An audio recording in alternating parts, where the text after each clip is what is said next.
આજનો જે મારો પ્રચાર છે તે છે મૃત્યુ અને મૃત્યુનો પેલે પાર. અને મૃત્યુને જો આપણે સમજી જઈશું તો મૃત્યુના પેલે પારના જીવનને પણ આપણે સમજી જઈશું. અહીં તમે અને હું, નાના મોટા, વૃદ્ધ, વડીલ, ભાઈઓ અને બહેનો, કંઈકની પત્ની, કંઈકનો પતિ, કંઈકના બાળકો અને કંઈક રિલેશનશિપની અંદર આપણે અહીં આવીને બેઠા છીએ. પરંતુ એક બી માણસ એવો નથી જે મૃત્યુ નહીં દેખશે. તમામ લોકો મૃત્યુ જોશે. હવે એ મૃત્યુની હકીકત શું છે, એ મૃત્યુની કેટલી ઊંડાણપૂર્વકની બાબતો છે, એ બાબતોને યદિ તમે અને હું એક વખત સમજી લઈશું તો આ પૃથ્વી પર જે ઘણા દુઃખો તમને અને મને થાય છે એ દુઃખોમાંથી તમે આઝાદી મેળવી લેશો. Praise the lord. હવે એક વસ્તુ આપણે જોઈએ છે તે છે, બાઇબલ વારંવાર આપણી ઉત્પત્તિની અંદર એમ કહે છે કે પરમેશ્વરે બનાવ્યું, પરમેશ્વરે બનાવ્યું, પરમેશ્વરે બનાવ્યું. મારો પ્રશ્ન એ ઉભો થઈ જાય છે મગજની અંદર કે યદિ પરમેશ્વર અનંતકાલિક ઈશ્વર છે અને એ અમર આત્મા છે અને એ અમર આત્મા યદિ કંઈક ચીજ બનાવે છે અને એ ચીજ મરી જાય, એ સૃષ્ટિ મરી જાય, એ ઝાડો મરી જાય, એ પાણી કડવા યા પછી મીઠા, એ તમામ પ્રકારના જરાઓમાં રૂપાંતરિત થતું હોય, જેની અંદર રહેલા પ્રાણીઓ મરવા લાગતા હોય, તો પરમેશ્વર ની ઉત્પત્તિ પર આવું થવા લાગે છે. પૃથ્વી પર તમારા ઈર્દ ગિર્દ જે કંઈ બી તમે જુઓ છો એ તમામ બાબતોની અંદર મૃત્યુ જોડાયેલું છે. તમે શાકભાજી ખાઓ છો, એ શાકભાજીના છોડવા પર બી એક સમય મર્યાદા છે, એની ઉંમર છે. જે કઠોળ તમે ખાઓ છો, જે અનાજ તમે અને હું લઈએ છીએ પોતાના શરીરના અર્થે, એના માટે પણ એક વય મર્યાદા નક્કી કરી મૂકેલી છે. એ સમયગાળા દરમિયાન પછી એ ઓટોમેટિકલી જર્જરિત થઈ જશે, નાશ થઈ જશે. એની અંદર જે ખાવા લાયક વિટામિન્સ, પોષક તત્વો છે એ નાશ થઈ જશે અને એનો ઉપભોગ તમે નહીં કરી શકશો. અને એની અંદર રહેલા પોષક તત્વો એક વખત નાશ થઈ ગયા અને એ જો તમે લેશો તો તમારું પેટ બગડશે, તમને સમસ્યા, તમને રોગ, તમને બીમારી અને તમને પાચન ક્રિયાની અંદર તકલીફ પડી શકે છે. તમારું માથું દુખી શકે છે અને તમને ઉલટીઓ થઈ શકે છે અને તમામ પ્રકારની સમસ્યાઓ સર્જાઈ શકે છે. હરેક જે વસ્તુ, ઝાડ છે તો ઝાડની બી એક ઉંમર છે. તમે એને કાપો યા નહીં કાપો, એના સમય પર એની ઉંમરે એ ઝાડ ઓટોમેટિકલી જર્જરિત થઈને તૂટી જશે. મારા ઘરના બાજુની અંદર રોડ પર એક બહુ જૂનો પીપળો છે, એટલું મોટું થડ, એટલું મોટું થડ. દર ચોમાસાની અંદર કઈ ને કઈ એક ડાળી તૂટી જાય, મોટી મોટી ડાળીઓ, એટલો મોટો એક પીપળો છે. હવે સમય આવીએ કેવળ હવે થડ બચ્યું છે, ઉપરનું આખું બધું તૂટી ગયું છે અને જે નવા પેલા તૂટીને ઉપર જાય છે, હવે એ જીવતા છે. મારો કહેવાનો મતલબ એ છે કે આ પૃથ્વી પર જે કંઈ બી છે એ અમર નથી, એ અમર નથી. તો તમે અને હું ઈસુ ખ્રિસ્ત પર કેમ વિશ્વાસ કરીએ છીએ? તમામ સજીવ સૃષ્ટિ નાશ પામી રહી છે, એમાં તમારો અને મારો નંબર બી છે. આપણે બી એક દિવસે નાશ પામવાના છે. જે બનાવેલું છે નાશ થઈ રહ્યું છે, હું બી એક દિવસે નાશ થઈ જઈશ. તો મને વિશ્વાસ કરવાનો શું મતલબ?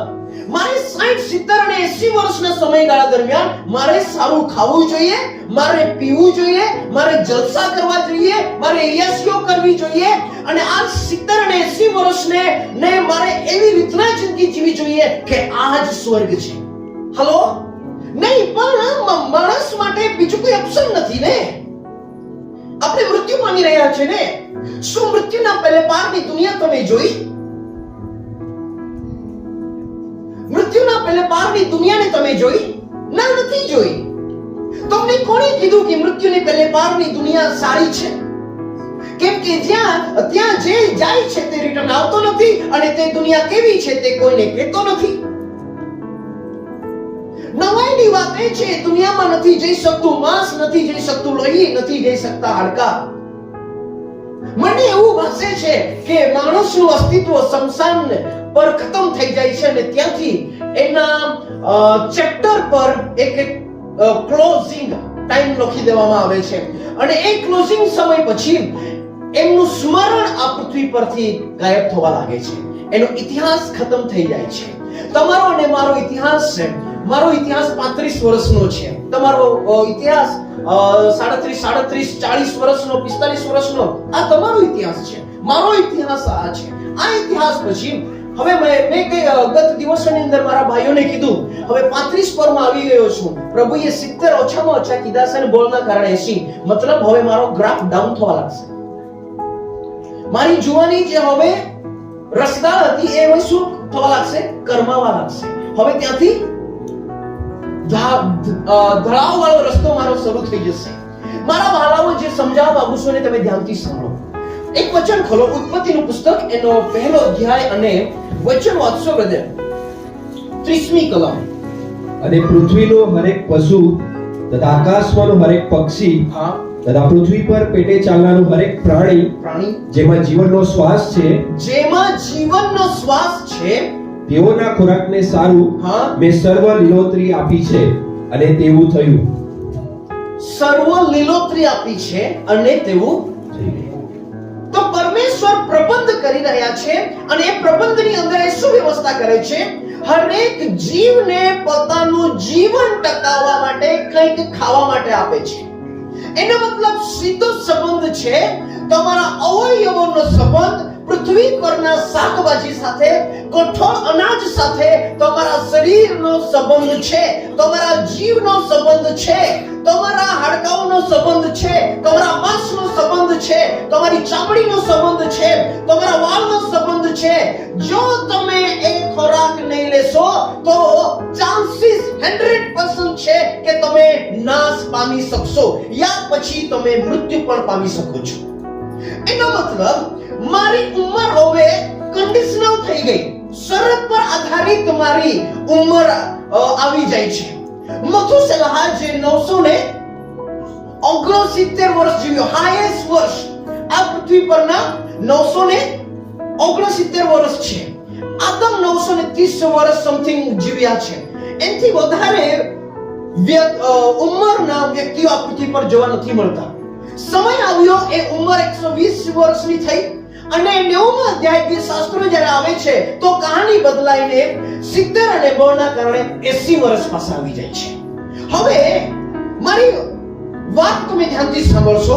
સૃષ્ટિકર્તા સૃષ્ટિ વિશે હજુ નીચે શું કહે છે બ્રધર? આપણે વાંચીએ. અને દેવે જે સર્વ ઉત્પન્ન કર્યું તે તેણે જોયું, અને જુઓ તે ઉત્તમ ઉત્તમ. અને સાંજ થઈ તથા સવાર થઈ, છઠ્ઠો દિવસ. સાંભળો, પરમેશ્વરની બનાવેલી સૃષ્ટિ કેવી છે? કેવળ ઉત્તમ નહીં, ઉત્તમોત્તમ, સારામાં સારી સૃષ્ટિ એને બનાવી છે, ઉત્તમમાં ઉત્તમ સૃષ્ટિ બનાવી છે. તો એ સૃષ્ટિ મરે કેમ છે? માત્ર પ્રભુ પર વિશ્વાસ કરીએ છે તો પ્રભુ પર વિશ્વાસ કરવાની ઓરિજિનલ કહાની તો વિશ્વાસીઓ જાણતા નથી કે અમે ઈસુ પર વિશ્વાસ કેમ કરીએ છીએ.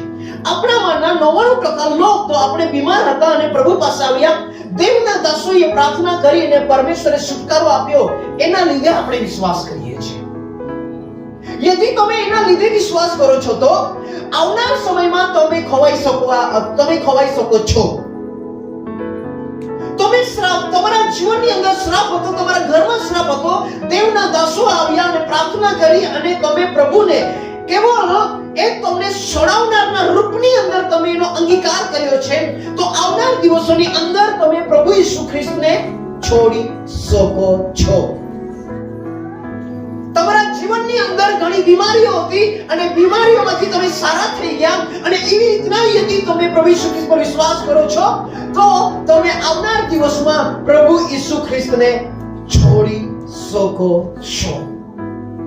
તો એવો કયો વિશ્વાસ છે જેના પર વિશ્વાસ કરવાથી મારા જીવનની અંદર ગમે તેટલા દુઃખો આવે, ગમે તેટલી પરેશાનીઓ આવે, ગમે તેટલા સવાલો ઊભા થાય, ગમે તેટલા સંઘર્ષ આવે, તો છતાં હું ઈસુને નહીં છોડું, એવી વાત કહી છે?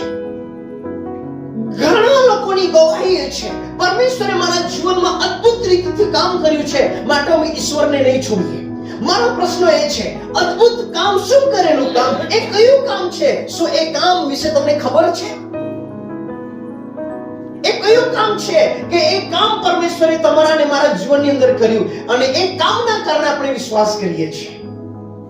આજે હું આ સ્ટેજ પરથી તમને કહેવા માંગુ છું, હું પરમેશ્વરે મારા જીવનમાં જે કામ કર્યું એક કામના કારણે વિશ્વાસ નથી કરતો, પરંતુ બીજી વાત છે જેના કારણે હું વિશ્વાસ કરું છું, અને જેના કારણે આ પૃથ્વી પર મને કોઈ બી આપદા, કોઈ બી વિપત્તિ ખ્રિસ્તના પ્રેમથી મને અલગ નથી કરી શકતી. નહીં તલવાર, નહીં દુકાળ, નહીં રોગ, નહીં બીમારી, નહીં મંદવાડ, નહીં હતાશા, નહીં નિરાશા મને ખ્રિસ્તના પ્રેમથી કોઈ અલગ નથી કરી શકતું. હાલો, એ કઈ વાત છે? તો શા માટે સૃષ્ટિ મૃત્યુ પામે છે? શા માટે આખો સમાજ મૃત્યુ પામી રહ્યો છે? આપણે જ નહીં, વિદેશી લોકો બી મરી રહ્યા છે. આપણે જ નહીં, બોર્ડરના પેલે પારના લોકો બી મરણ પામી રહ્યા છે. આપણે જ નહીં, બોર્ડરના પેલે પારના જંગલો પણ નાશ પામી રહ્યા છે. આખી સૃષ્ટિ માટે યદિ ચિંતાનો વિષય હોય અને એના પ્રશ્નનો જવાબ મેળવવાનો હોય તો એક જ પ્રશ્ન છે કે અમે મરી કેમ રહ્યા છે? અમને ઉંમર કેમ લાગુ થઈ? અમારા મહિનાઓ કેમ લાગુ થયા? અમારા જન્મ કેમ લાગુકરણ કરવામાં આવ્યું? અને પરમેશ્વરે અમારા વયના દિવસો આવા કેમ ઠરાવ્યા? કોઈ એવી શક્તિ છે જે મને ઉંમરમાં કેદ કરે છે? કઈ એવી શક્તિ છે જે મને આવી રીતના મારા શરીરની ગઠવણ કરી અને મારા જીવનની અંદર જુવાન બાળપણ આવે છે, તરુણાવસ્થા આવે છે, જુવાની અવસ્થા આવે છે, અને ત્યાર પછી ગળપણ આવે છે. અને આ ગળપણના સ્તરો કોણે ગોઠવીને આપ્યા? મેં તો માંગ્યા નહીં હતા કે તમે માંગવા ગયા હતા. આપણે આ કંઈ જ માંગવા નથી ગયા. બાલ્યાવસ્થા પ્રભુ પાસે માંગવા નથી ગયા. ગર્ભાવસ્થા પ્રભુ પાસે માંગવા નથી ગયા. જુવાની અવસ્થા પ્રભુ પાસે માંગવા નથી ગયા. ગળપણ પ્રભુ પાસે માંગવા નથી ગયા. પરંતુ આ તો કોઈએ નિયુક્ત કરીને તમારા અને મારા માટે ગઠવી દીધું છે કે તમે પહેલા ગર્ભની અંદર આવશો. ગર્ભમાં પણ કેવી રીતના આવીએ છે આપણને જ ખબર નથી. બસ આપણને એ ખબર છે કે કોઈ બાળક યા કોઈ ધનના રૂપમાં યા આશીષના રૂપની અંદર મારા ગર્ભની અંદર પનાહ લઈ રહ્યું છે, એ મને ખબર છે. પરંતુ એના હાથ કેવી રીતના બને છે, હાડકું કેવી રીતના આવી રહ્યું છે, ચામડી કેવી રીતના બની રહી છે, એની અંદર આ મગજ કેવી રીતના બની રહ્યું છે, લોહી એની અંદર ક્યાંથી આવ્યું, એ ખોરાક કેવી રીતના લઈ રહ્યું છે, તાકાત એ ક્યાંથી મેળવી રહ્યું છે, આંખોની રચના કેવી રીતના થઈ રહી છે. અને ગજબની વાત એ છે, જે રચના ગર્ભમાં થાય છે એવી સેમ ટુ સેમ રચના માણસ આ પૃથ્વી પર કરી નથી શકતું. શું તમે અહીં છો આજે? કરી નથી શકતું. આપણે કયા કેદખાનામાં કેદ છીએ? મનુષ્ય જગત કયા કેદખાનામાં કેદ છે? અને આ કેદખાનામાંથી છોડાવવાને માટે દેવનો પુત્ર એટલે ઈસુ ખ્રિસ્ત આ દુનિયામાં પ્રગટ થયા છે.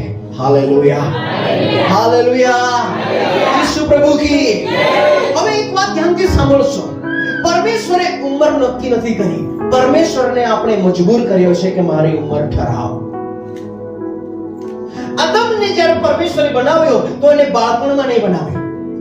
યાદ રાખશો, આદમની જ્યારે રચના કરવામાં આવી તો પરમેશ્વરે એને કઈ ગર્ભમાં નહીં મૂક્યો. આદમની જ્યારે રચના કરવામાં આવી તો પરમેશ્વરે એને બાળપણ નહીં આપ્યું. આદમની જ્યારે રચના કરવામાં આવી તો પરમેશ્વરે એને ઘડપણમાં નહીં બનાવ્યો. હું એમ માનું છું આદમને હષ્ટ પુષ્ટ, તંદુરસ્ત અને દેવના રૂપ અને દેવની સમાનતા, મતલબ એ હાઈટ બોડીની અંદર પરમેશ્વરે એની રચના કરી છે. હું એ જોઉં છું કે આદમને આબેહૂબ પરમેશ્વરની પ્રતિમાના ભાગ સ્વરૂપે પરમેશ્વરે એને બનાવીને મૂક્યો, પરંતુ એ બનાવટ એને કાદવમાં કરી. ધ્યાનથી સાંભળશો, કાદવમાં કરી. મતલબ તમારી પાસે જે શરીર છે, જે હાડકાઓ બન્યા, કિડની બની, હૃદય બન્યું, વાલ બન્યો, યા પછી જે અંદરની નસો જે બની છે, યા તમારી જેટલી બી શરીરનું જે બંધારણ છે, આ બંધારણ ટોટલી માટીનું છે. ચાલો વાંધો નહીં, યદિ માટીનું છે, હાથ કપાઈ જાય છે તો માટી લગાવી લો, હાથ આવી જશે કે નહીં આવશે? આવશે કે નહીં આવશે? નહીં આવશે. ચાલો કોઈ વ્યક્તિ અપંગ યા પછી શરીરની અંદર કુપસિત છે, એ વ્યક્તિ પર ચાલો આપણે કાદવ ચોંટાડી દઈએ અને એ માટી શું એ અંગનું રૂપ લઈ લેશે કે નહીં લેશે? નહીં લઈ શકે. કેમ કે માટી પરમેશ્વર વગર અધૂરી છે. જે પુતળું બનાવવામાં આવ્યું છે, જે આકાર આપવામાં આવ્યો છે, એ આકાર પરમેશ્વર વગર અધૂરો છે. એનો મતલબ એમ છે, જે શરીરનું બંધારણ તમારી પાસે છે, તમારી આંખ, તમારા કાન, તમારું ગળું, તમારું હૃદય, તમારી ચામડી, તમારા હાડકા, તમારા હાથ, તમારા પગ, આ કરોડરજ્જુ, અંદરનું બ્રેન, તમામે તમામ ઈશ્વર વગર અધૂરી છે. મને પરમેશ્વરની જરૂરત છે. હું માટીનો છું, પરંતુ આ માટી ત્યારે જ આશીષમય થશે જ્યાં સુધી પરમેશ્વર આ માટી પર પોતાના શ્વાસને નહીં ઉડાડે, ત્યાં સુધી હું માટી અસ્તિત્વ વગરની છું. જે હું કહેવા માંગુ છું, ધ્યાનથી સાંભળશો. માટી બનાવનારની નજરમાં અસ્તિત્વમાં છે, પરંતુ માટી ખુદની નજરમાં અસ્તિત્વહીન છે. એ અસ્તિત્વમાં ત્યારે જ આવશે જ્યારે પરમેશ્વર એમને પરમિશન આપશે, યા પરમેશ્વર યદિ કંઈ એક્શન લેશે તો. એના પહેલા આ માટી કઈ કામની નથી. ચાલો થોડા ઓર ગહેરાઈની અંદર જઈએ અને બાબતોને આપણે સમજવા માટે પ્રયત્ન કરીએ. 17મી કલમ આપણે વાંચીશું. બીજો અધ્યાય અને 17મી કલમ. જાણવાના વૃક્ષનું હા તારે ખાવું નહીં, હા કેમ કે જે દિવસે તું ખાશે જે દિવસે તું ખાશે તે જ દિવસે તે જ દિવસે તું મરશે જ મરશે. એક સેકન્ડ પણ વાર નહીં લાગશે. એક સેકન્ડ પણ વાર નહીં લાગશે. પ્રભુએ કીધું જે દિવસે તું ખાશે તે દિવસે તું મરશે. બોલો, મૃત્યુના રાજકુમારનું બીજું નામ છે શેતાન. મતલબ મૃત્યુને પૂરી રીતે ચલાવનાર, મૃત્યુનું હેન્ડલિંગ કરનાર. મૃત્યુની અંદર શું આવે છે? બીમારીઓ આવે છે, રોગો આવે છે, મંદવાડો આવે છે, જાદુઓ આવે છે, ટોણાઓ આવે છે, મંત્રવિદ્યાઓ આવે છે, બલીઓ આવે છે, અનેક પ્રકારની જે બાબતો આવે છે, એ તો મૃત્યુનો રાજકુમાર એ તમામ બાબતોનું હેન્ડલિંગ કરે છે. તમને અને મને એવું લાગે છે કે આ એક બાહ્ય પ્રોબ્લેમ છે, પરંતુ એ બાહ્ય પ્રોબ્લેમ નથી. એનું મેનેજમેન્ટ બિલકુલ ડિઝાઇન કરીને પ્રોપર પ્લાન સાથે એને એ બીમારીને, એ કુપોષણને, એ વીકનેસને એ વ્યક્તિની અંદર મૂકવામાં આવે છે. જો કહેવા માંગુ છું ને ધ્યાનથી સાંભળશો. પરમેશ્વર જ્યારે કહે છે, જે દિવસે તું મારી આજ્ઞાઓને તોડી નાખશે, જે દિવસે મારી વાતોને માનવાનું તું બંધ કરી દેશે, તે દિવસે તારા ઘરની અંદર યા તારા શરીરની અંદર જે માટીને મેં આશીર્વાદિત કરી છે, એ સેમ માટી જે અમર થઈ ગઈ હતી, એ સેમ માટી હવે મરણમાં રૂપાંતરિત થશે. અને આ ચાવી આપી દીધી પરમેશ્વરે આદમના હાથમાં. મતલબ આદમના હાથમાં છે કે જે પરમેશ્વરે મને શરીર આપ્યું છે, પરમેશ્વરે જે મને માટી આપી છે, એ અમરતા મને આપી છે. એકબીજાને બોલો, અમરતા. અમરતા. અને આ અમરતામાં પરમેશ્વરે કેટલો સમય તું ટકાવી રાખશે, આ અમરતાને કેટલો સમય તું સાચવી શકશે, એની ચાવી, એનો રાજ પણ પરમેશ્વરે આદમના હાથમાં જ આપ્યો. તું ચાહે તે દિવસે તું આ માટીને નાશમાં ફેરવી શકે છે જે અમર થયેલી છે. જે તારું શરીર અને જે તારા શરીરનું બંધારણ મેં બનાવ્યું છે, એ બંધારણ નાશવંત રૂપની અંદર ટ્રાન્સફર થઈ જશે જ્યારે તું એમ કરશે, મારી આજ્ઞાઓને તોડશે. આ ચાવી કોની પાસે છે? બોલો, જોરમાં બોલો. આદમ પાસે. આદમ પાસે. પરમેશ્વર બનાવે અને તમને રોગ આપે, શક્ય નથી. પરમેશ્વર બનાવે અને તમને કેન્સર આપે, શક્ય નથી. પરમેશ્વર આગ બનાવે અને તમારી કિડનીમાં ખામી છે, શક્ય નથી. પરમેશ્વર તમને બનાવે અને મગજથી તમે કુપોષિત છો, એ કદી શક્ય નથી. પરમેશ્વર બનાવે અને તમારા હાથ પગની અંદર પ્રોબ્લેમ છે, શક્ય નથી. પરમેશ્વર બનાવે અને તમારા કરોડરજ્જુની અંદર સમસ્યાઓ છે, કદી શક્ય નથી. તમારા પેટની અંદર સમસ્યા છે, કદી શક્ય નથી. પરમેશ્વરે સંપૂર્ણ માણસને બનાવ્યું, અધૂરું માણસ નહીં. બોલો બધા, સંપૂર્ણ માણસ. અને પૃથ્વી પર જેટલા આજની તારીખમાં છે, આપણે અપૂર્ણ માણસ છીએ. આપણને સંપૂર્ણતાની જરૂરત છે. આપણે અપૂર્ણ છે, આપણે સંપૂર્ણ નથી. ઈસુ ખ્રિસ્ત વિશે લખવામાં આવ્યું છે, ઈસુ ખ્રિસ્ત સંપૂર્ણ માણસ હતા.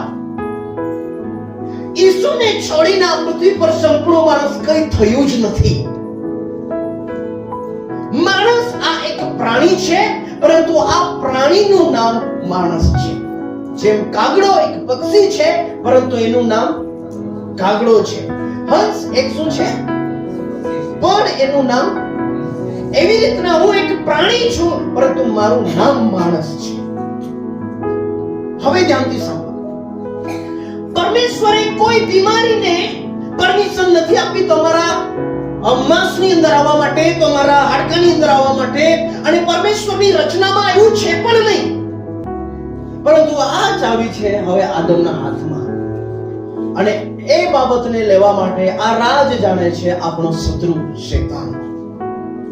એને ખબર છે કે આ વ્યક્તિ સૌથી આશીર્વાદિત વ્યક્તિ છે. શૈતાનને ખબર છે આ પર્સન જેને પરમેશ્વરે બનાવ્યું છે એ અમર છે. અને પરમેશ્વરે એક સાઇન આપ્યું છે, ચિહ્ન આપ્યું છે કે જે દિવસે તું આ ફળ ખાઈ લેશે તે દિવસે તું મરશે જ અને મરશે જ. તો પ્રભુએ ડાયરેક્ટલી શું કીધું હતું કે તું જે દિવસે આ ફળ ખાઈ લેશે તે દિવસે શૈતાનના હાથમાં જતો રહેશે. નરકની શક્તિઓની આધીનતામાં તું જતો રહેશે. મને એમ વાસે છે આદમને પરમેશ્વર બનાવીને જીવતો કરીને પહેલા જે નરક પરમેશ્વરે બનાવ્યું હતું ને નરકમાં એક પ્રવાસ કરાવી લાવવાનો હતો. અને ત્યાં જે પરમેશ્વરે દૂતોને બાંધી મૂક્યા છે એ દૂતોને એને બતાવવાના હતા. પરંતુ પરમેશ્વરે એવું કેમ નહીં કર્યું? પરમેશ્વરે એવું એટલા માટે નહીં કર્યું કેમ કે આદમ સંપૂર્ણ. સંપૂર્ણતામાં કોઈ અપૂર્ણતા હોતી નથી. અને જ્યારે સંપૂર્ણતામાં અપૂર્ણતા હોતી નથી તો એના માટે એ કરવું એ કઈ બી રીતે સહેજ બનતું નથી. પરમેશ્વરને નહીં લઈ ગયા. મને એવો વિચાર આવ્યો પરમેશ્વરે કાંટો મરાવી લેવાનો હતો. પરમેશ્વરે ડાયરેક્ટલી કીધું કે શૈતાનને તું ચાવી આપી દેશે. શૈતાન તારા જીવનની અંદર આવશે અને તારી જિંદગી જે શરીર મેં બનાવ્યું છે એ શરીરની અંદર નરકની શક્તિઓનું આવાહન થવાની શરૂઆત થઈ જશે. અને તે નથી વિચાર્યું, નથી કલ્પ્યું એવી તમામ બાબતો એક શબ્દમાં પરમેશ્વરે કહી દીધું, ભાર આપીને, મરશે જ. દબાણ આપ્યું પરમેશ્વરે. અને આ દબાણને આદમ સમજી શક્યો નહીં. હવે ધ્યાનથી સમજો. શૈતાન તમારા આત્માને ડાયરેક્ટ નહીં કાઢી શકે. શૈતાન તમારા આત્માને ડાયરેક્ટ તમારા પાસેથી છીનવી નહીં શકે. હા, કોઈ બી રીતે હુકુમત દ્વારા એ તમારા આત્મા સુધી એ આવી જ નહીં શકે જ્યાં સુધી માણસ પોતે પોતાના આત્માને નહીં વેચે શૈતાનને. ત્યાં સુધી શૈતાન મનુષ્યના આત્મા પર જબરજસ્તી કરીને અધિકાર નથી ચલાવી શકતો. કેમ કે એ આત્મા શૈતાનનો આત્મા નથી, એ આત્મા દેવનો આપેલો આત્મા છે.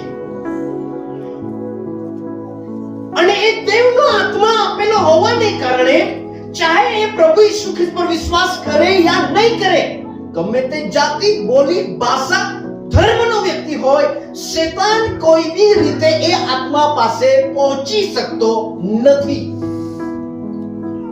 હવે યદી એ એની પાસે પહોંચી જ નથી શકતો અને બ્રધર યહાન 10 અને 10 વાંચી દો.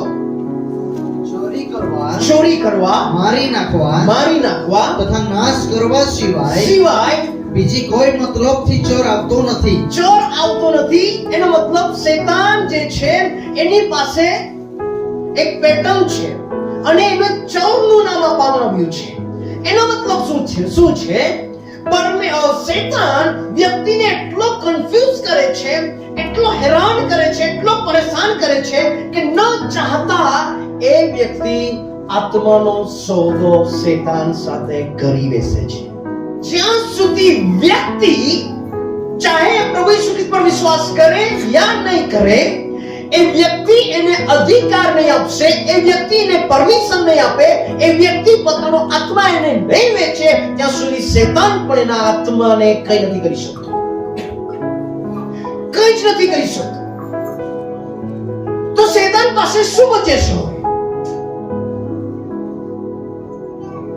પરમેશ્વરે જે મૃત્યુ જે છે એ મૃત્યુ ને કંઈક ઘટનાક્રમની અંદર જ્યારે આદમે પાપ કર્યું અને મરણ લાગુ થયું ત્યારે કંઈક સ્થિતિઓ, પરિસ્થિતિઓને, કન્ડિશનના હિસાબે આ મૃત્યુને પરમેશ્વરે કેદ કરી દીધું. કેવી રીતે કેદ કર્યું છે? આપણે સભા શિક્ષકના પુસ્તકમાં આવીએ, એનો 7મો અધ્યાય અને વચન વાંચીએ આપણે 13મી કલમ. ઈશ્વરના કામનો વિચાર કરો, ઈશ્વરના કામોનો વિચાર કરો, કેમ કે જે તેણે વાંકું કર્યું છે, હા, જે ઈશ્વરે વાંકું કર્યું છે તેને સીધું કોણ કરી શકશે? કોણ સીધું કરી શકશે એને? હા, નીચે ઉન્નતિને સમયે મગ્ન થા, ઉન્નતિને સમયે આનંદિત થાઓ તમે, ને આપાતકાળે વિચાર કર, અને મુસીબતના સમયે વિચાર કરો કે ઈશ્વરે એ બંનેને એકબીજાના સાથી બનાવ્યા છે. બોલો, એકબીજાના સાથી. એકબીજાના સાથી મતલબ હવે તમે સમજો, જીવન અને મરણ સાથે ચાલશે, જીવન અને મરણ સાથે ચાલશે, સુખ અને દુઃખ સાથે ચાલશે, શ્રાપ અને આશીર્વાદ સાથે ચાલશે. પરંતુ પુનઃ નિયમની અંદર પરમેશ્વરે કીધું, મેં તમારા આગળ જીવન અને મરણ, આશીર્વાદ અને શ્રાપ બંને મૂક્યા છે. મારી ઈચ્છા છે કે તું આશીર્વાદ અને જીવનને જ પસંદ કર. શું તમે ઈચ્છો આજે? હાલેલુયા. મેં તારી આગળ બંને બાબતો મૂકી છે. એનો મતલબ યદિ તમે પ્રભુ ઈસુ ખ્રિસ્ત પાસે, તમે મુસીબતમાં હતા અને પ્રભુ ઈસુ ખ્રિસ્ત પાસે તમે આવ્યા અને પ્રભુ ઈસુ ખ્રિસ્તે તમને ચંગાઈ આપી, પવિત્ર આત્માના પરાક્રમે તમે છુટકારો હાસિલ કર્યો અને તમને એટલું જ ખબર છે ઈસુ ખ્રિસ્ત છુટકારો આપે છે અને આ જ વિશ્વાસ તમે તમારા મગજની અંદર બેસાડી લીધો છે, તો આવનાર સમયમાં ઇન ફ્યુચર તમારા પર જ્યારે મુસીબત આવશે તો તમે ઈસુનો નકાર કરી દેશો, ઈસુનો નકાર કરી દેશો. શા માટે? કેમ કે ઇન ફ્યુચર જ્યારે બીજી પ્રોબ્લેમ્સ ઊભી થઈ એવા સમયોની અંદર મારી પાસે એવો વિશ્વાસ જ નહીં હતો જે વિશ્વાસ પરમેશ્વરે ઉત્પત્તિ કાળથી મનુષ્ય જગતના માટે નિર્માણ કરી મૂક્યું છે. એ બાબતને હું જાણું યા ઓળખી શકું. એકબીજાના યદિ બંને સાથી છે અને આ પરમેશ્વરે કર્યું છે તો આ બંને બાબતોને આપણે હટાવી નથી શકતા. હવે પરમેશ્વરે મને નિર્ણય લેવાની શક્તિ આપી છે, એણે મને સમજ આપી છે, વચન આપ્યું છે, હું તારી આગળ શ્રાપ અને આશીર્વાદ મૂકું છું, હું તારી આગળ જીવન અને મરણ મૂકું છું. પરમેશ્વરે પોતાની રાય ત્યાં મૂકી દીધી કે તું જીવન પસંદ કર. હવે મારી મરજી છે, હું જીવન પસંદ કરું તો એ અને મરણ પસંદ કરું તો એ મારી ઈચ્છા છે. તો શૈતાન શું કરે છે? હવે ધ્યાનથી સાંભળશો. શૈતાન જે છે તે શ્રાપનો એંગલ છે, શૈતાન જે છે તે મરણનો એંગલ છે, નાશનો એંગલ છે. અને આ એંગલ તરફથી શૈતાન શું કરે છે? આ એંગલ તરફથી શૈતાન ડાયરેક્ટલી જ્યાં જીવન છે એટલે તમારો અને મારો આત્મા ત્યાં નહીં પહોંચી શકે તો એ શું કરશે? તમારા આત્મા એક એનો બીજો ભાગ છે અને એ ભાગ છે શરીર. બોલો, શરીર. શરીર અને શરીર પરમિશન આપશે તો પ્રાણ. મતલબ આ માણસની અંદર જે મારું ઢાંચું તૈયાર કરવામાં આવ્યું છે પરમેશ્વર દ્વારા, આ જ ઢાંચાની અંદર એક પક્ષની અંદર જીવન પણ છે અને એક બાજુ મરણ પણ છે. શૈતાન દ્વારા શું કરવામાં આવશે? તમારા શરીર પર એટેક થશે. શૈતાન દ્વારા તમારા પ્રાણ પર એટેક થશે, તાકી એ તમારા આત્માને છીનવી શકે. અને જે કોઈ વ્યક્તિ આ પૃથ્વી પર જન્મ લેશે, કમ્પલસરી એ વ્યક્તિ એકલો આત્મામાં નહીં આવે. એ આવશે શરીર વિથ સાથે આત્મા. એક આખા ઢાંચાની અંદર તૈયાર થયેલો રહેશે. આપણને દેખાશે એક, પરંતુ એની અંદર બે છે. જીવન, બોલો મરણ. જીવન અને મરણ. હવે શૈતાન દ્વારા શું કરવામાં આવે છે? પુણ્ય નિયમ આપણને સાબિતી આપે છે કે માણસનો જે જીવ છે તે લોહીમાં છે. ઓકે, શેમાં છે? બોલો બજવાને લોહીમાં. લોહીમાં. પરંતુ એક વાત તમે જોજો, એ લોહીને ચલાવવા માટે તમને અને મને ઓક્સિજનની જરૂર છે. લોહી ત્યાં સુધી વર્કિંગ નહીં કરશે, એ તમારા શરીરના અલગ અલગ ભાગોની અંદર, શરીરના અલગ અલગ ભાગોની અંદર ઓક્સિજન વગર લોહી નહીં જશે. એનું પરિભ્રમણ જે આખા શરીરમાં છે એ અટકેલું રહેશે. પરંતુ જ્યારે તમારા આ નાકના નસકરો દ્વારા, હૃદયના પંપ દ્વારા, ફેફસાઓની ક્રિયાઓ દ્વારા જ્યારે શરીરના અલગ અલગ અંગોની અંદર આખું લોહી ફેફસા સુધી આવે છે અને અહીંથી પાછું લોહી ક્યાં જાય છે? શરીરના અલગ અલગ ભાગોની અંદર એ જાય છે. એવી રીતના એ પોતાનું રોટેશન આખા શરીરમાં ચલાવે છે. આ આપણું બંધારણ છે. અને આ બંધારણને, આ સિસ્ટમ પર એ એટેક કરશે. એનો મેઇન ટાર્ગેટ છે ઓક્સિજન ને બંધ કરવું. ઓક્સિજનને બંધ કરવા માટે શરીરના એ અંગો પર એટેક કરશે, જેના દ્વારા ઓક્સિજનની આપલે અને એના નસકરો અને એની જે સિસ્ટમ છે એ સિસ્ટમને એટલા હદ સુધી તમે તબાહ કરી દો કે ત્યાંથી એ જીવ અવર જવર કરવાનું બંધ કરે.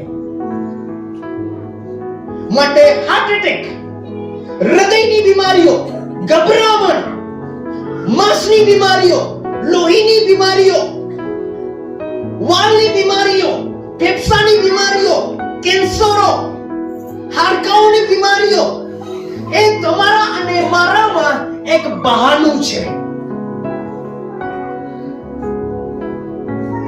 છો એ તમે બોલો, એક બહાનું છે કે આ તમામ દીવાલ, મતલબ આ દીવાલ શૈતાન જ્યાં સુધી નહીં તોડે ત્યાં સુધી એ અંદર પ્રવેશ નહીં કરી શકે. અને એનો મેઇન ટાર્ગેટ તમારું શરીર નથી, એનો મેઇન ટાર્ગેટ છે તમારો આત્મા. અને આ દીવાલને એ તોડે એવી રીતના છે એક્સિડન્ટ દ્વારા. એક્સિડન્ટ એટલા માટે કરાવે છે તાકી તમને એવા ગંભીર ઈજાઓ થાય, એવી ગંભીર ઈજાઓ તમને થાય કે જ્યાં તમારો જીવ ગુંગળાય. શું અહીંયા છો કે તમે? તમારો જીવ ગુંગળાય. એવી રીતના ઘા આવે તમારા શરીરમાં જ્યાંથી જીવ બહાર નીકળી જાય. મીન્સ લોહી ત્યાં બહાર નીકળે. શરીરના એવા ભાગો પર જ્યારે માણસને ભાગોના અંગો પર જ્યારે કઈ ઘાવ વાગે છે અને એ ઘાવ ઊંડા હોય છે, એ વ્યક્તિ સડનલી તે સ્થાન પર મરી જાય છે. હવે મરી ગયા પછી આ દીવાલને તોડીને શૈતાન આસાનીથી એ આત્માને પોતાનો કરી લે છે. કેમ કે ત્યાં કોઈ બોર્ડર નથી. ત્યાં અધિકાર લઈ જવા માટે એના પાસે આ શરીર રૂપી બહુ મોટું એક બોર્ડર છે, બહુ મોટી દીવાલ છે. અને આ દીવાલ પરમેશ્વરે પોતાના હાથથી બનાવી આપી છે. અને આ દીવારમાં અધિકાર ચલાવવા માટે પરમેશ્વરે આદમને કીધું, પરંતુ આ દીવારનો બી એને અધિકાર તોડી નાખ્યો. મતલબ આ દીવાર બી હવે તૂટી શકે છે. કેવી રીતે તૂટી શકે છે? ચાલો હું થોડો ગહેરાઈથી તમને સમજાવું છું. તમે જ્યારે એવા કેફી પદાર્થોનું સેવન તમે લો છો, ચાલો સિમ્પલ ભાષામાં તમે વ્યસન કરો છો, તમે સિગરેટ પીવો છો, યા પછી તમે એવો ખોરાક ખાઓ છો જેની અંદર કેમિકલ્સ વધારે છે, એનો સિમ્પલ એટેક તમારું શરીર છે. મને ખબર છે કે આ તંબાકુ ખાવાથી કેન્સર થાય છે, તો છતાં હું એને ખાઉં છું. એનો મતલબ હું એ દીવારને શૈતાનના હાથમાં સોંપી રહ્યો છું કે આ જે દીવાર છે એને તું તોડ અને મારામાં કેન્સરને મોકલ. અને જુઓ ગજબની વાત, અમુક જે સ્વાદિષ્ટ છે એને એના ઉપભોગ માટે મોઢાનો ઉપયોગ કર્યો, કેમ કે મોઢા પાસે તમારે આખી શરીરની ચાવી છે. આટલા ભાગમાં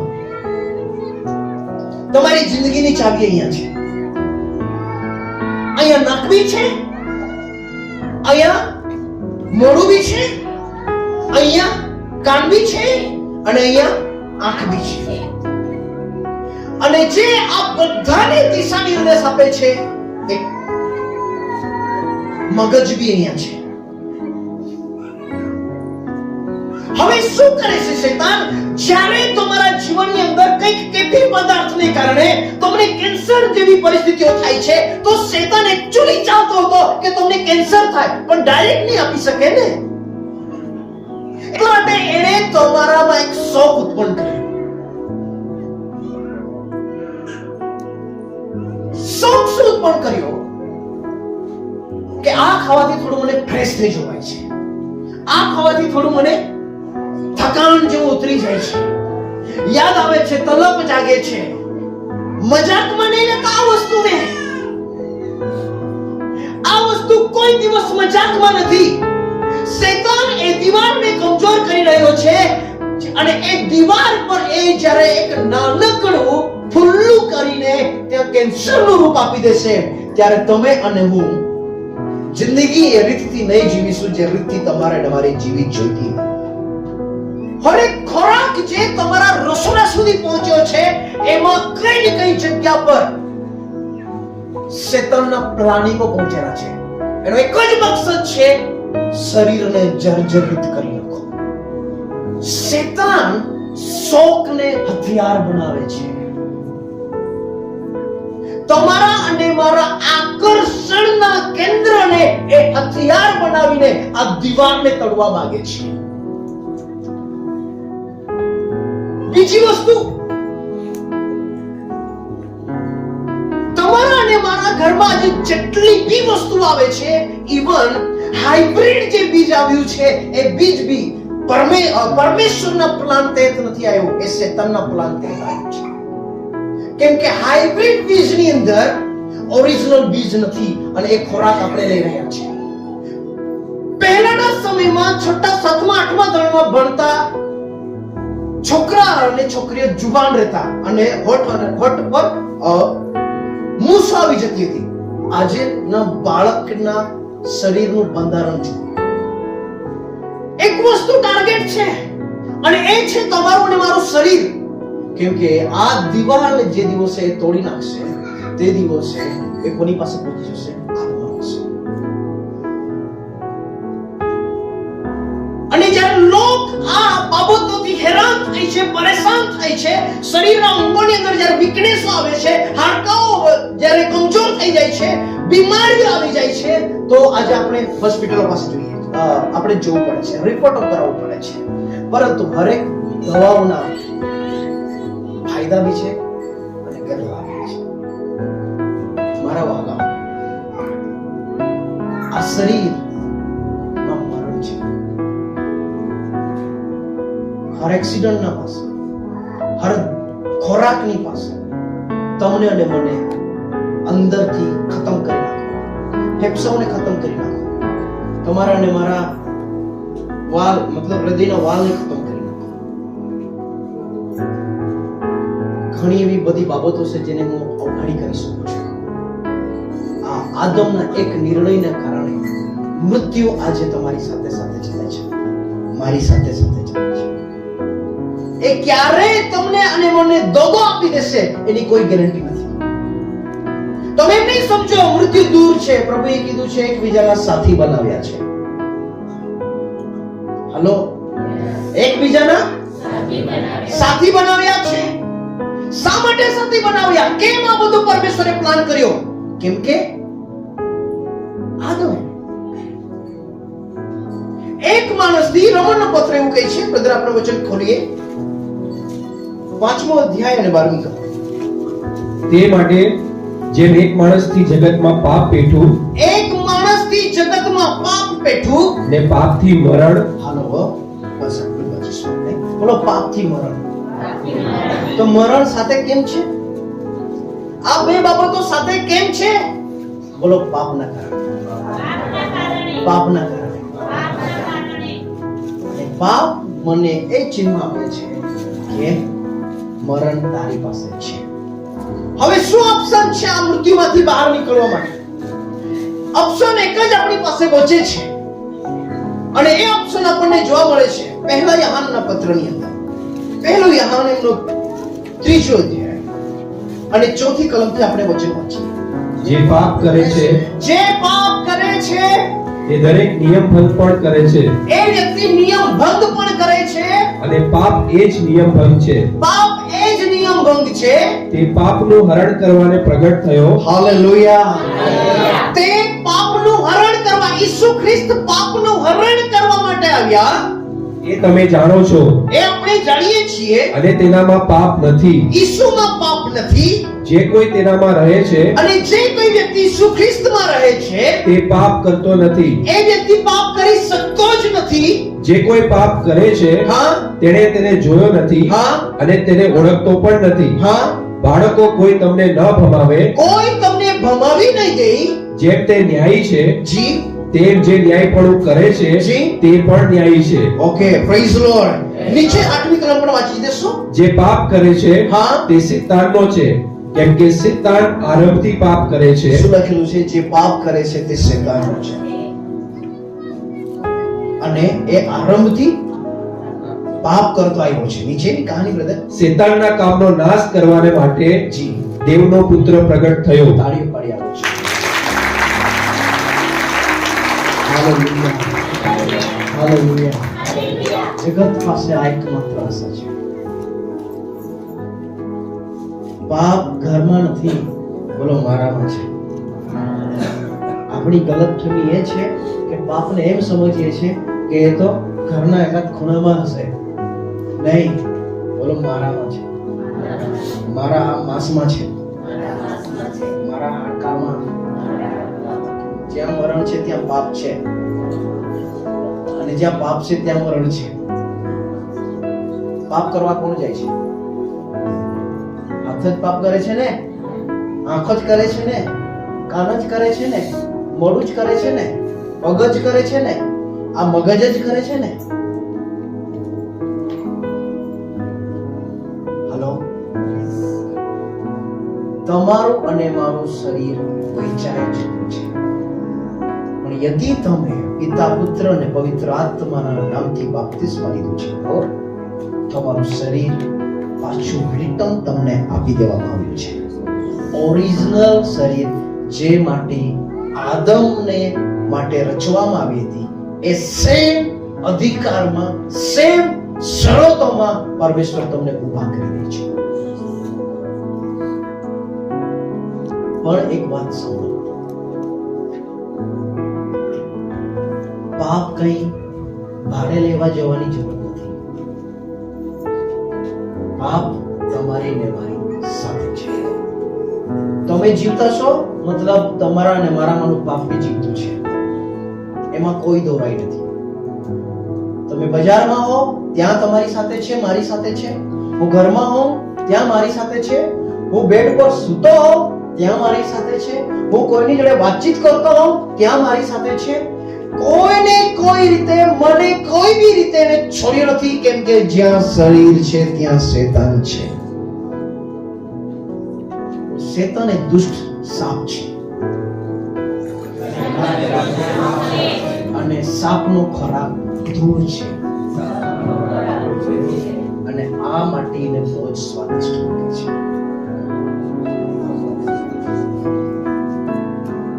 કેમ કે આપણે ખાધો છે. જ્યારે હું કે તમે હાથથી કઈ ગલતીઓ કરી નાખીએ છે, મીન્સ શેતાન એને ચાટી રહ્યો છે જીભથી.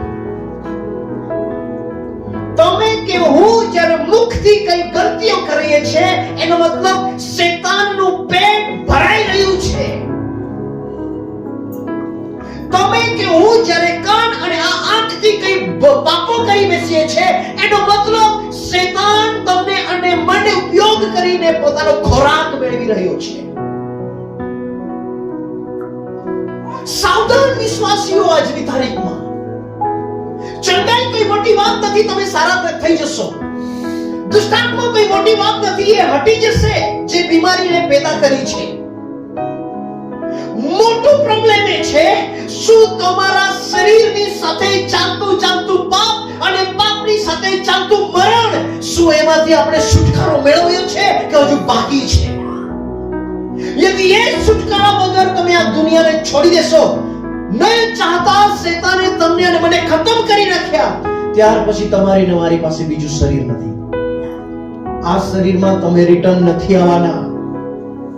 પસ્તાવો કેવળ આ શરીરમાં રહીને થાય છે. મરી ગયા પછી તમે રોડો, કકડો, કાલાવાલા કરો, આંસુઓ પાડો, તમારા અને મારા માટે સ્વર્ગના કાન બંધ થઈ જશે.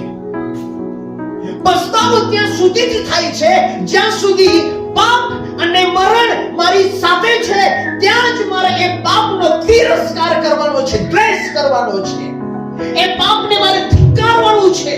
એ પાપને ધિક્કારવા માટે દેવનો પુત્ર એટલે મારો પ્રભુ ઈસુ ખ્રિસ્ત મારી પાસે મોજૂદ છે.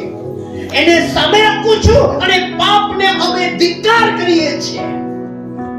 વ્યક્તિઓને આપણે નફરત નથી કરતા, વ્યક્તિમાં રહેલા પાપને નફરત કરીએ છીએ. શું તમે અહીંયા છો? માટે શેતાન શું કરે છે? એ ચામડી પર અટેક કરે છે, તમારા માંસ પર અટેક કરે છે, શરીરના કોઈ બી ભાગની અંદર એ ઉણપ લાવશે તાકી તમારા લોહી દ્વારા જે જીવ આખા શરીરમાં ફરે છે એને અટકાવે. અને જીવ અટકી ગયો એટલે તમારો પ્રાણ જતો રહ્યો. આ કન્ડિશન છે અને આ કન્ડિશન પર આત્મા જોડાયેલો છે. જ્યાં સુધી જીવ તમારા શરીરમાં રેગ્યુલર કામ કરતો રહેશે, ત્યાં સુધી આત્મા તમારા પાસે સેફ છે. અને આ જીવને કોઈ વ્યક્તિઓ અપંગ થઈ જાય છે, તો એમની કરોડરજ્જુની કઈ નસોની અંદર તકલીફ આવે છે, ઝીણી ઝીણી નસો આવે છે આપણા કરોડરજ્જુ, એમના માટે ઈલાજ કરવામાં આવે છે, પણ શેતાન ત્યાં રિકવરી આવવા નહીં દેતો. અને એ એક ઝીણી નસના કારણે એ આખો હાથ યા એક આખો પગ કામ કરતો બંધ થઈ જાય છે. બંધ થઈ ગયા પછી એ હાથ યા એ કામ નોર્મલી કામ નથી કરી શકતો, તો શેતાન એને બાંધી મૂકે છે. પરંતુ જ્યારે ઈસુના નામથી આપણે જ્યારે એના પર ચંગાઈની ઘોષણા કરીએ છીએ, તો શેતાન એને છોડી દે છે. જ્યાં દવા નથી કામ કરતી, ત્યાં ઈસુનું નામ કામ કરી દે છે અને તે સ્થાન પર ચંગાઈ આવી જાય છે અને ત્યાં રિકવરી શરૂ થઈ જાય છે. આ કેમ થયું? કેમ કે ઈસુએ આ પૃથ્વી પર રહેતા આરાનુબા લાકડા પર જાય તે પહેલા 39 ફટકાનો જ્યારે એને માર ખાધો, તો એણે પોતાની ચામડી તોડી છે, એણે પોતાના માંસને તોડ્યું છે. અને ઈસુનો જીવ બહાર નીકળ્યો છે, કેમ કે ઈસુનો જીવ લોહીમાં હતો અને એ જીવ નિર્દોષ હતો. અને એ જીવ એ તમામ દંડની સજાની ભરપાઈ હતી અને એ જીવે બહાર આવીને ગવાહી આપી છે કે આ તમામ લોકોને મેં ખરીદી લીધા છે. હાલેલુયા. હાલેલુયા. આ ઈસુ ખ્રિસ્ત પર યદि કોઈ વિશ્વાસ કરશે તો આ પૃથ્વી પર પરમેશ્વરને શરમાવવાની દેશે. હશે હજારો પ્રોબ્લેમ, પરંતુ આ વિશ્વાસ હોવાને કારણે નથી બીતા દુકાળથી, નથી બીતા તરવારથી, નથી બીતા બીમારીઓથી, નથી બીતા નિરાશાઓથી. એવો ઈસુમાં આનંદ કરતા જાય છે, કેમ કે મને ખબર છે શરીર મારું કઈ બગાડી નહીં શકે. અને ઈસુએ કામ ત્યાં કર્યું છે. શું જરૂરત હતી ઈસુને પોતાના આખી પીઠને તોડવાની? શી જરૂરત હતી પોતાની આખી છાતી મતલબ કૂકને આખી ચીરીને એ ભાવાને અહીં સુધી લાવવાની? શી જરૂરત હતી ઈસુને ખીલા ખાવાનું? લોહી જ પાડવાનું હતું. ઈસુ ખ્રિસ્ત એક મોટી નોસને કાપી નાખતે, લોહી પાડી દે તો કામ થઈ જતું. શું મોટી વાત હતી? આટલી તકલીફ કરવાની શી જરૂરત હતી મારા ઈસુને? કેમ કે આદમ દ્વારા જે ઓથોરિટી આપવામાં આવી અને શેતાનના હાથમાં આ માટી જતી રહેવાને કારણે શેતાને ચાહ્યું તેમ આનો ઉપયોગ કરે છે. ખરાબ ઈચ્છાઓ ઉત્પન્ન કરે છે, ખરાબ લોભ અને લાલચ ઉત્પન્ન કરે છે. અને આપણને એવું લાગે છે આ તો કઈ નહીં, મારી જરૂરિયાત છે. જરૂરિયાત નથી, જરૂરિયાતને હથિયાર બનાવે છે શેતાન. યાદ રાખજો, હરેક જરૂરિયાત હોતી નથી, એને શેતાન હથિયાર બનાવે છે. હરેક ઘરમાં જે પ્રોબ્લેમ્સ ઉભા થાય છે એના નિરાકરણ માટે તમે ગમે તે કામ કરો છો, ગમે તે મતલબ પ્લાન તહેત યોજના કરો છો એ પ્રોબ્લેમમાંથી નીકળવા માટે. પણ શેતાન એ તો ચાહતો હતો કે તમે આ પ્રોબ્લેમને સોલ્વ કરવા માટે આવી રીતના એક્શન લો. અને આ શરીરને શેતાન કોઈ દિવસ ઈસુના શરીરમાં બેસવા દેતો નથી, કેમ કે ઈસુના શરીરમાં જ આ શરીરનો ઉદ્ધાર સમાયેલો છે. શું તમે અહીંયા છો? એટલા માટે ચર્ચની અંદર આવા શેતાન લોકોને દેતો નથી. લોકો કહે છે ફોન પર પ્રાર્થના કરીએ, લોકો કહે છે ઘરે આવીને પ્રાર્થના કરીએ, પણ લોકો ચર્ચમાં નથી આવતા. નહીં મળે છે. યદિ એવું જ હોત તો ડાયરેક્ટ પરમેશ્વરને કોન્ટેક્ટ કરો, મેળવી લો, આપી દેશે. ચર્ચ પરમેશ્વરે એમ જ નથી કર્યું. બગાસા ક્યાં આવે છે? શરીરમાં. ઊંઘ ક્યાં આવે છે? શરીરમાં. થકાન ક્યાં આવે છે? શરીરમાં. કંટાળો મતલબ હરેક વાત, હરેક ચહેરો, હું યાર ગીતો ગાય, પ્રાર્થના કરે, આ કર્યા કરે, આ સીધો રવિવારે કર્યા કરવું, આવા વિચાર આપે છે. આ બધા શરીરમાં આવે છે. કઈ ને કઈ ચીજ વસ્તુમાં શરીરની અંદર એ મુક્ત હોય છે. આ શેતાને, કેમ કે જીવન અને મરણ, શ્રાપ અને આશીર્વાદ બંને અહીંયા છે. પણ જે દિવસે તમે એના નામ પર વિશ્વાસ કરી લો છો, ઈસુ એ જ પ્રભુ છે. ઈસુ પર વિશ્વાસ કરો છો, કામ નહીં ચાલે. ઈસુને ઓળખો છો, કામ નહીં ચાલે. ઈસુ વિશે વાંચ્યું, કામ નહીં ચાલે. ઈસુના ભવનમાં ગયો, કામ નહીં ચાલે. વિશ્વાસ કરવો પડશે, ઈસુ એ જ પ્રભુ છે, બીજું કઈ ઓપ્શન નથી. કેમ કે શેતાન ઈસુ એ જ પ્રભુથી ડરે છે, ઈસુથી નથી ડરતો. યાદ રાખજો. જ્યારે હું એ વિશ્વાસ કરું છું, પ્રભુએ કીધું કબૂલ કર, તો કબૂલ શેનાથી કરીએ છીએ? મોઢાથી કરીએ છીએ ને, આપણે જીભથી કરીએ છીએ ને, શબ્દોથી કરીએ છીએ ને, તો આપણે એને કહીએ છીએ, અધિકારને આપણે રિલીઝ કરીએ છીએ.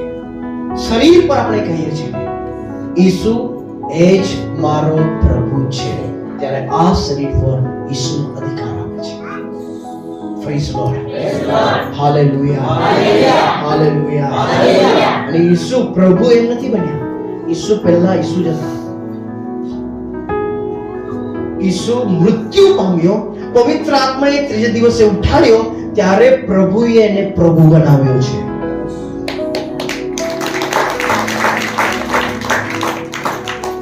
ઈસુ એમને એમ પ્રભુ નથી બન્યા. પોતાનો જીવ આપ્યો છે, લોકોના માટે ખંડણી ચૂકવી છે, કિંમત ચૂકવી છે. ત્યારે સ્વર્ગે ઓથોરિટી આપી કે હવે ઈસુ માત્ર નહીં રહેશે, એ રહેશે પ્રભુ. કેમ કે મરિયમને શું કીધું? ઈસુ પ્રભુ આવશે કે નહીં? એનું નામ ઈસુ પાડશે. સિમ્પલ વર્ડ, સિમ્પલ નામ ઈસુ. ત્યાર પછી કીધું એના ખાંદ પર રાજ્ય અધિકાર રહેશે. એ શાંતિનો સરદાર રહેશે. પણ બાઇબલે ક્યારે કોડ નહીં કર્યું કે પ્રભુ રહેશે. પણ પ્રભુ છે એવું કોડ ક્યારે કરે છે? જ્યારે ત્રીજા દિવસે ઉઠીને આવે છે, શૈતાનને હરાવીને આવે છે, ત્યારે દુનિયાને કહે છે હવે આને તમે પ્રભુ તરીકે માનો. નહીં કામ ચાલે, ઈસુ કરવાથી કઈ કામ નહીં ચાલે. એ મારો પ્રભુ છે, ખુલ્લે આમ અંગીકાર કરવો પડશે એનો. ચાહે એના માટે તમારે કિંમત ચૂકવવી હોઈ શકે, ચાન્સીસ થઈ શકે છે, જાન આપવી પડી શકે છે. શરમ તમને બેશરમ થવું પડશે. લોકો તમને નીચું કહેવડાવશે, કેમ કે જે પ્રભુ તરીકે માની લે છે એની સિસ્ટમ બદલાઈ જાય છે. પરંતુ જે ઈસુ કર્યા કરે છે એ કોમ્પ્રોમાઇઝ કરે છે, સમજોતો કરે છે. આ બી જોઈએ ને આ બી જોઈએ, ત્યાં બી જઈશ ને આ બી જઈશ, આ બી કરીશ ને તે બી કરીશ. પરંતુ જે પ્રભુ માની લે છે તે કહે છે હું આ જ પ્રમાણે કરીશ. આ છે પ્રભુને પ્રભુ તરીકે માનવાનો અધિકાર. તમે શું વિચારો છો? શૈતાન આજે બી આ શરીરને ખાઈ રહ્યો છે.